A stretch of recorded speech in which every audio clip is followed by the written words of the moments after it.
Students, hope you will be fine. The topic for today's discussion is bitmap for dynamic partitioning.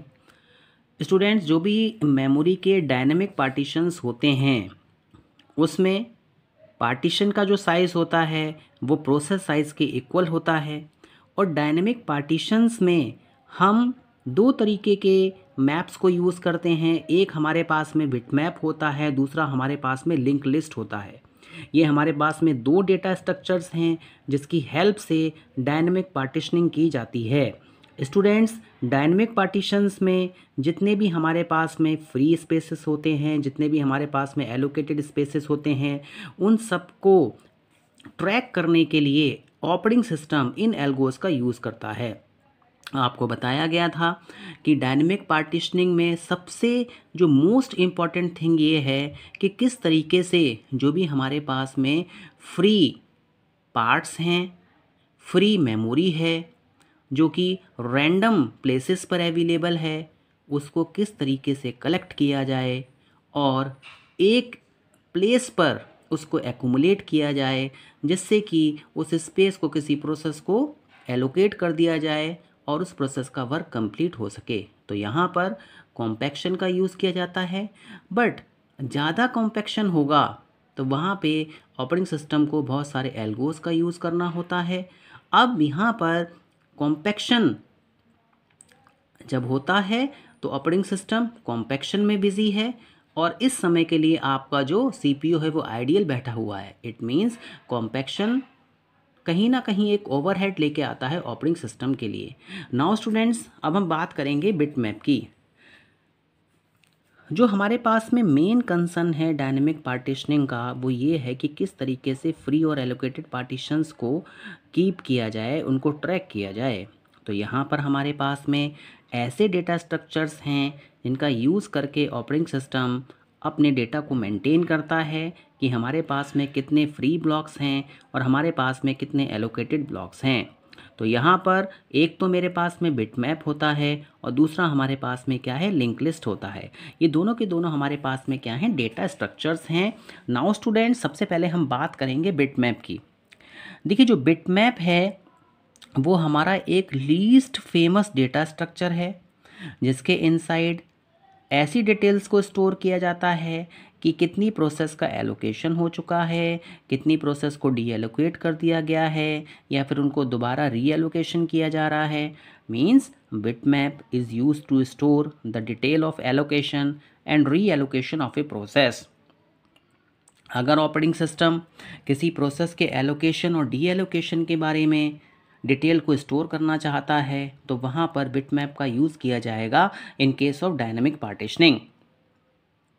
Students, bitmap को implement करने के लिए जो हमारे पास में मेन मेमोरी है, हमारी रैंडम एक्सेस मेमोरी है, उसको एलोकेशन यूनिट्स में डिवाइड किया जाता है।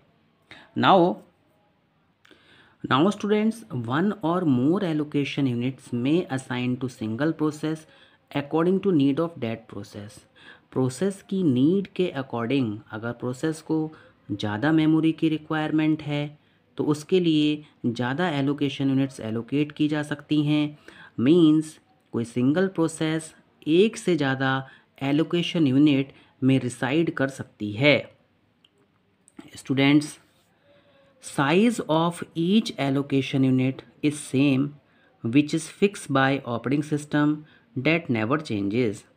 बिटमैप पार्टीशनिंग में सबसे पहले एलोकेशन यूनिट को फिक्स किया जाता है और ये जो एलोकेशन यूनिट्स होती हैं इनका जो साइज़ है वो ऑपरेटिंग सिस्टम के थ्रू डिसाइड किया जाता है और इस साइज़ को चेंज नहीं किया जा सकता है। मींस अगर एक बार ऑपरेटिंग सिस्टम ने एलोकेशन यूनिट डिसाइड कर दी कि इसका साइज़ 4 MB का है तो उसका साइज़ 4 MB का ही रहेगा, जैसा कि हमने फिक्स पार्टीशनिंग में देखा था। स्टूडेंट्स,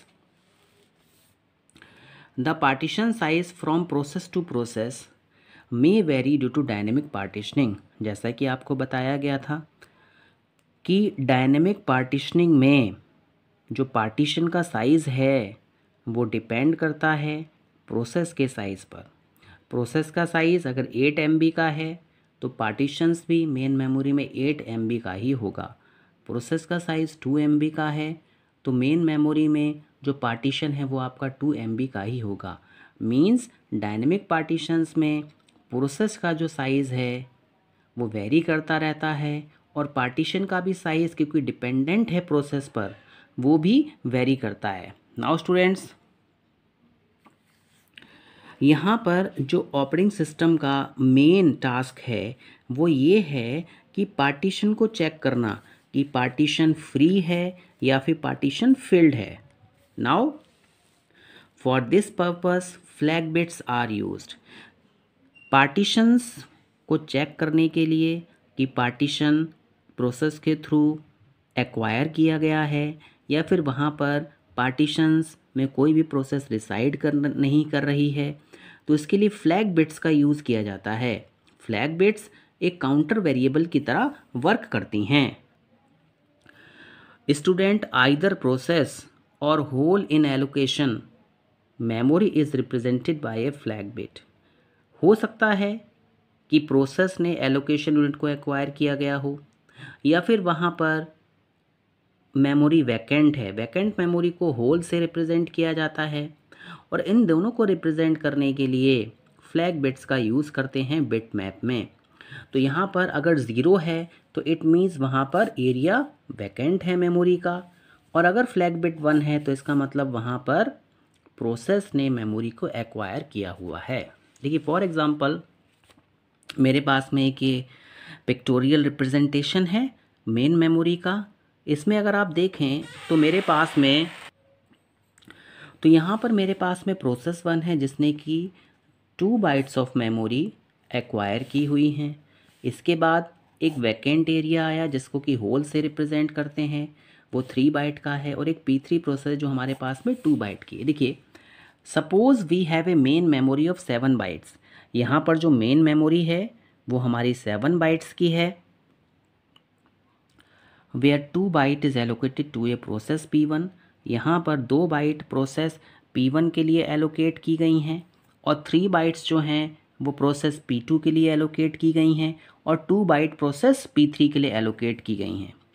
एग्जीक्यूशन हो ही रहा था कि P2 प्रोसेस का वर्क फिनिश हो गया, it means P2 process main memory से बाहर चली गई। अब ये एरिया क्या हो गया हमारा, वैकेंट हो गया।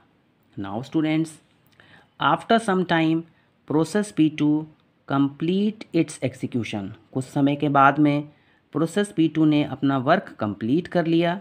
अब यहाँ पर एक होल क्रिएट हो गया मेमोरी में जो कि प्रोसेस P2 ने क्रिएट किया है। To keep track of allocated and holes of operating system uses bit map data structure in main memory. अब यहाँ पर जितने भी एलोकेटेड ब्लॉक्स हैं और जो हमारी अनयूज्ड मेमोरी है जिसको कि होल्स के थ्रू रिप्रेजेंट किया है, उनको ट्रैक ऑफ करने के लिए, उनका डेटा मेंटेन करने के लिए, उनको स्टोर करने के लिए operating system bit map data structure का यूज़ करता है मेन मेमोरी में। बिट मैप के पास में 2 फ्लैग बिट होती हैं, एक 0 और एक 1। 1 अगर फ्लैग बिट है तो वो रिप्रेजेंट करेगा कि यहाँ पे प्रोसेस ने उस एरिया को एक्वायर किया हुआ है, और 0 है इट मीन्स वहाँ पे मेमोरी वैकेंट है। Total number of bits in bit map will always equal to total number of allocation units in main memory.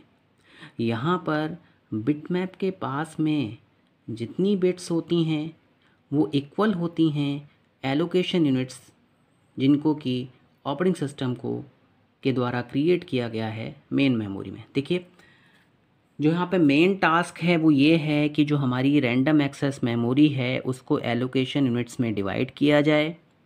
Allocation units में डिवाइड करने के बाद में वहाँ पर bit map means flag bits को यूज़ करके ट्रैकिंग की जाए कि मेमोरी एरिया फिल्ड है या फिर फ्री है।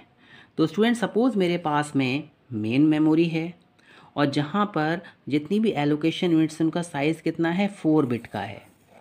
It means half byte. अगर मेरे पास में 1 बाइट होती है तो इसका मतलब मेरे पास में कितनी है, 8 बिट्स हैं।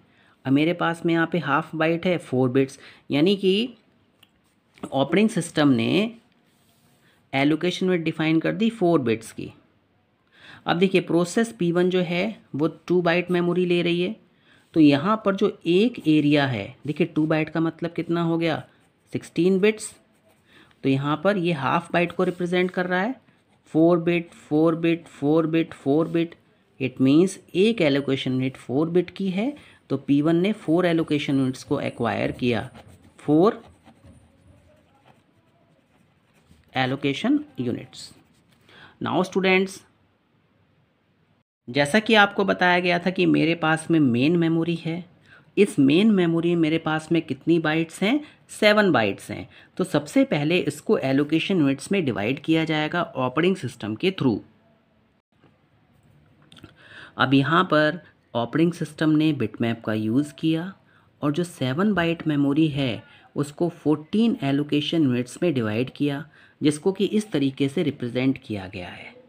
मीन्स टोटल नंबर ऑफ हमारे पास में कितनी हैं 7 बाइट्स हैं। अब 7 बाइट्स के लिए 14 एलोकेशन यूनिट्स की रिक्वायरमेंट है। तो यहाँ पर ये आपको चार्ट बना के दिखाया गया है। ये हमारे पास में एलोकेशन यूनिट्स हैं। P1 को हमारे पास में 2 बाइट्स चाहिए, 2 बाइट्स का मतलब कितना हो गया 16 बिट्स।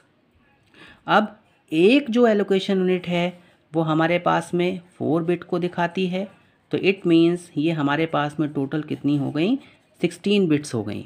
अब जो वैकेंट एरिया है वो क्या है 3 बाइट्स का है, तो इसी तरीके से 1 2 3 4 5 6, तो इट मीन्स ये हमारा क्या हो गया 6 multiplied by 4 that is equal to, now students that is equal to 3 multiplied by 8 that is equal to 24 bits. तो यहाँ पे एक एलोकेशन यूनिट 4 बिट की है, तो 6 multiply 4 that is equal to 24 bits. तो इस तरीके से ये पूरा का पूरा डिवाइडेशन होता है। यहाँ पर जो प्रोसेस P4 है वो 1 बाइट की है, दैट इज़ 4 बिट, इसको 2 एलोकेशन यूनिट की रिक्वायरमेंट है। तो सबसे पहले यहाँ पे ऑपरेटिंग सिस्टम मेन मेमोरी को स्कैन करता है और देखता है कि कितनी एलोकेशन यूनिट्स यहाँ पे अवेलेबल हैं, वो कंटिन्यूअस हैं या नहीं है। कंटिन्यूअस होने के बाद में इसका एलोकेशन किया जाता है। Students, hope you have understood the bitmap data structure that is used for dynamic partitioning. Thank you very much.